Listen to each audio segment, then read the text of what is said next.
रायपुर में 12 मई 2025 को बीएड प्रशिक्षित सहायक शिक्षकों ने मुख्यमंत्री विष्णुदेव साय के प्रति आभार जताने के लिए एक विशाल आभार रैली निकाली। इंडोर स्टेडियम से सुभाष स्टेडियम तक निकली इस रैली में हजारों शिक्षकों ने हिस्सा लिया।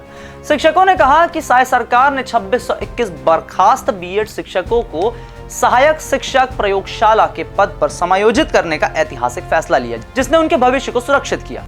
यह निर्णय 30 अप्रैल 2025 को साय कैबिनेट की बैठक में लिया गया। शिक्षकों ने क्या किया सरकार के इस फैसले के बाद, क्यों फिर से शिक्षक दिखे सड़कों पर, करेंगे सभी जानकारी आपसे साझा। नाम हमारा आशीष गुप्ता, रात देखना शुरू कर चुका है NH24/7 डिजिटल।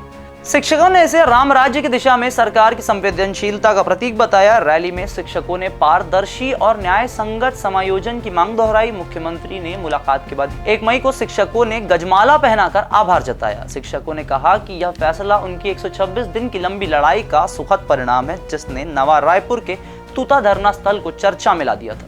यह रैली शिक्षा व्यवस्था को मजबूत करने के लिए शिक्षकों की प्रतिबद्धता को भी दर्शाती है। बीएड सहायक शिक्षकों का आंदोलन 14 दिसंबर 2024 को शुरू हुआ था, जब छत्तीसगढ़ हाईकोर्ट ने डीएड उम्मीदवारों को प्राथमिकता देने का आदेश दिया, जिससे 2621 बीएड शिक्षकों की नौकरी चली गई थी। नवा रायपुर के तूता धरना स्थल पर 126 दिनों तक चले इस आंदोलन में शिक्षकों ने शांतिपूर्ण तरीके से अपनी बात रखी। उन्होंने मुंडन, अंगारों पर चलना, खून से पत्र लिखना और भगत सिंह की वेशभूषा में रैली जैसे अनोखे प्रदर्शन किए। जनता को बताया कि कलम की ताकत से और शब्दों के इस्तेमाल से सरकार के खिलाफ आप कैसे अपना काम कर सकते हो, अपना संदेश पहुंचा सकते हो। इन शांतिपूर्ण प्रदर्शन और धैर्य ने सरकार को इस मुद्दे पर विचार करने का समय भी दिया। 18 अप्रैल 2025 को सीएम साय से मुलाकात के बाद आंदोलन खत्म हुआ। शिक्षकों की एकता और संयम ने सरकार को संवेदनशील फैसले लेने के लिए प्रेरित किया। यह साफ दिखाता है कि हिंसा के बिना भी बड़े मुद्दों का समाधान संभव है। शिक्षकों ने कहा कि उनकी पीड़ा को समझने के लिए सरकार को समय चाहिए था और उनका धैर्य रंग लाया।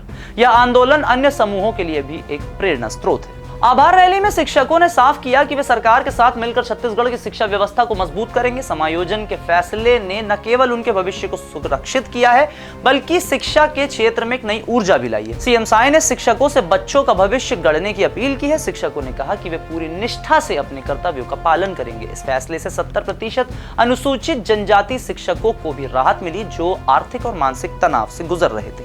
रायपुर में सड़कों पर उमड़ा जनसैलाब सरकार और शिक्षकों के बीच विश्वास का प्रतीक बना है।